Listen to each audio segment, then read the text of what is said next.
Varachha SBI લૂંટ કેસમાં crime બ્રાન્ચને મોટી સફળતા।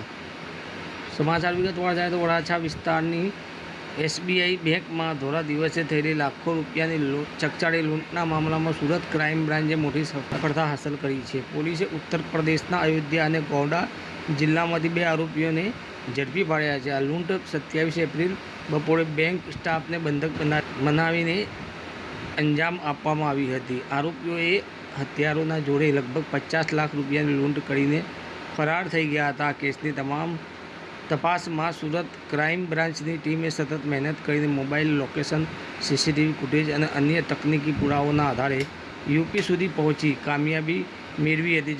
ઝડપાયેલા બંને આરોપીઓની ઓળખ શુભમ કુમાર અજીત કુમાર અયોધ્યા અને વિકાસસિંહ અરુણકુમાર સિંહ ગોંડા તરીકે થઈ છે। બંનેને ગોંડા કોર્ટમાં રજૂ કરવામાં આવ્યા છે, જેમાંથી ટ્રાન્ઝિટ રિમાન્ડ મેળવી તેમને સુરત લાવવાની તૈયારી શરૂ કરવામાં આવી છે।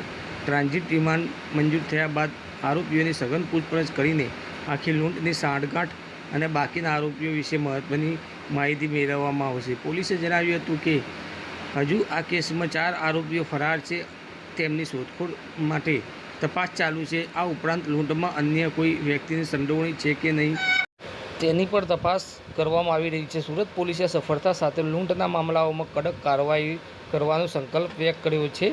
વધુ વિગતો સામે આવતા જતા કેસમાં નવા વળાંક આવવાની શક્યતાઓ છે।